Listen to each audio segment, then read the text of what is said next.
What do you think then, grappling with these quantum concepts due to one's brain or the way they look at the world? I mean, we're not saying now that quantum is necessarily, the proving QED to spirituality, but just sort of in a practical sense, by taking these ideas on and examining them and holding them and figuring them out or whatever, what do you think that does to the brain and the person's outlook or their psychology or something?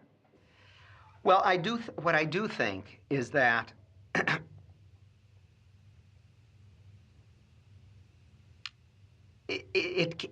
it's very tricky. If quantum mechanics, in my opinion, if quantum mechanics is used to kind of push spirituality too far, it goes overboard, then I think that there's a reaction, a legitimate reaction against it, which is harmful both to the spirit of science and to spirituality.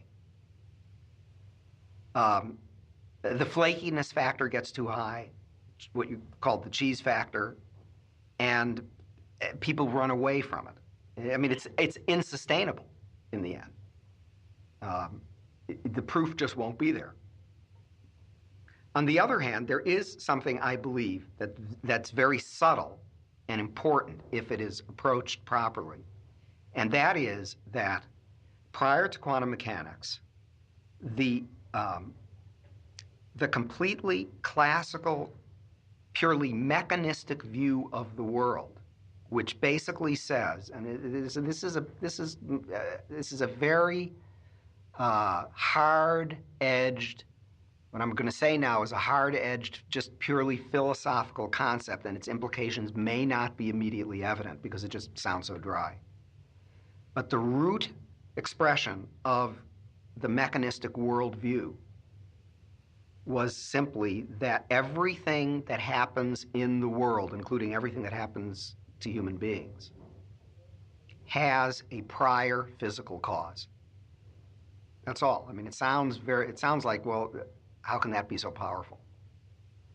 But basically, the implication of that statement, which arose during the Enlightenment, is that every action that a human being takes, every event that occurs in life, can be explained in principle ultimately in the way that every action in a game of billiards can be explained, or let's not say a game of billiards, but rather a complicated billiard table that's set into motion by just, the balls are all bumped at the beginning and they all start moving around, and every single motion subsequent to that has absolutely no meaning. It's just the inevitable consequence of the initial motion of the balls.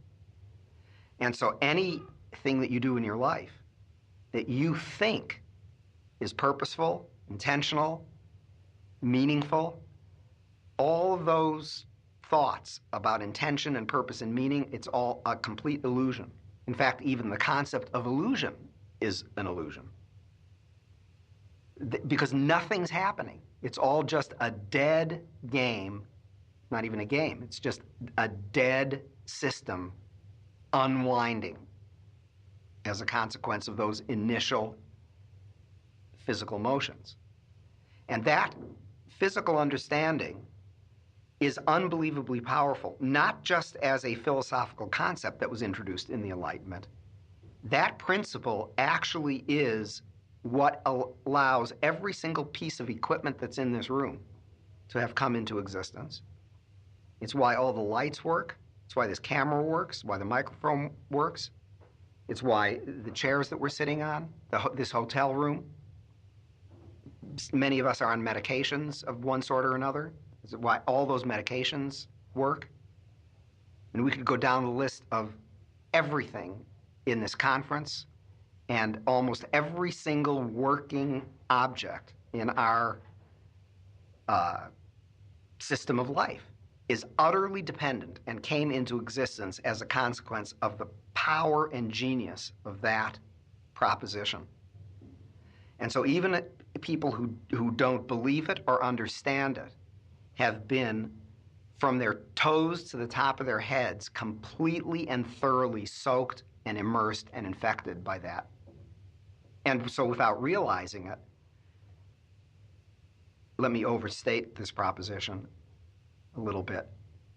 Even people who absolutely insist that they don't believe it are utter believers in the mechanistic view of life.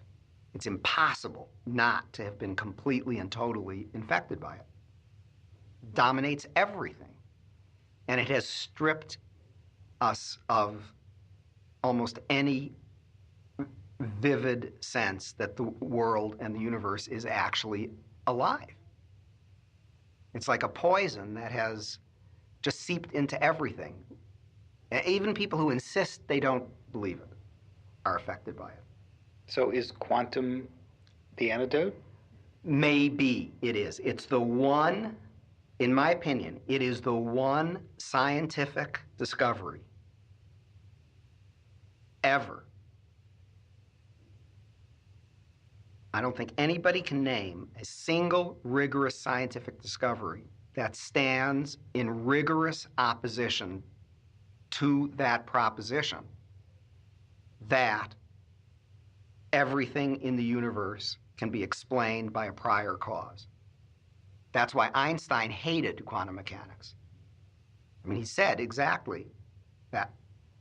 If quantum mechanics is true, then there is no more science. I mean, Einstein is quoted on the What the Bleep website as kind of in a supportive way, as though he would be a supporter of What the Bleep. He wouldn't be, and he hated quantum mechanics because he thought quantum mechanics had a profound religious implication, not in a specific way, but just that there was something anti-science about quantum mechanics. And he spent basically, he wasted the majority of his scientific life trying to prove that quantum mechanics was wrong. I mean, solid quantum mechanics. He wasted the rest of his life trying to prove that the quantum mechanics that Professor Albert was explaining, the most hard-nosed, dry quantum mechanics he hated. He was trying to prove that that quantum mechanics was wrong because he found it so offensive. And that's the kind of quantum mechanics that I do, and I agree with Einstein that there is contained, even in that kind of rigorous quantum mechanics, the first glimmer of hope that the universe is in fact, that there's something outside the universe that's not just a mechanical system. So from that perspective, it doesn't require building a gigantic, overreaching system of spirituality on quantum mechanics. One can stick with it as it is and build very cautiously and slowly. It may take 200 years of cautious building before a genuinely solid new vision is constructed. But it will be something really solid.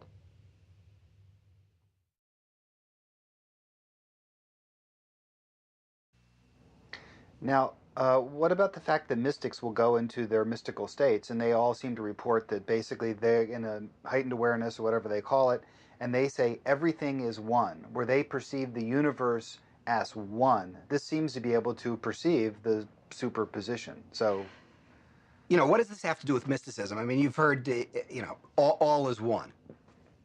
And mystic will go into a meditative state and emerge from it with the impression that all is one.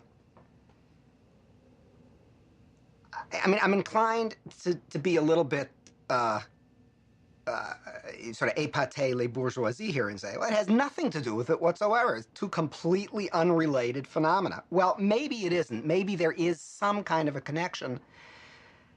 But really, at this point, if you're going to be hard-nosed and rigorous about it, you have to say, well, it's just an analogy. We don't really know whether there's any connection whatsoever. It's a compelling analogy, and it's definitely the case that the mystical spirit, the impulse to pursue mystery is absolutely aroused by quantum mechanical events. But whether they're really talking about the same thing, to be absolutely fair, as much as I personally would love the answer to be yes, they are the same thing, I really would. But to be absolutely fair, we really can't say that. Because again, quantum mechanics doesn't give away the game so easily. It's not giving you those kinds of answers. Maybe it has something to do with mysticism. Maybe it has absolutely nothing to do with mysticism. And I was saying, in another comment that I made, I said that if you go up to quantum mechanics and try to get it to give you that answer, it's going to get angry at you because it absolutely can't, doesn't do that, and its very power and the ultimate mysteriousness of it is bound up inextricably with this kind of boundary that it sets up. It sets up this boundary that says, look, the world is unbelievably mysterious. You think you understand it? You ain't even got close to it. So don't think that you can just slap some familiar category, some favorite familiar category, mysticism or religion or whatever, and make it conform to, because it isn't going to conform to that either. It's going to be just as upsetting to the mystic as to the materialist. People are very comfortable with the idea of saying, oh, quantum mechanics violates materialism, it violates determinism, and it does, but it doesn't give a heck of a lot of solace to mystics either. It shouldn't. It shouldn't give solace to anybody unless you're the kind of person who absolutely loves genuine mystery.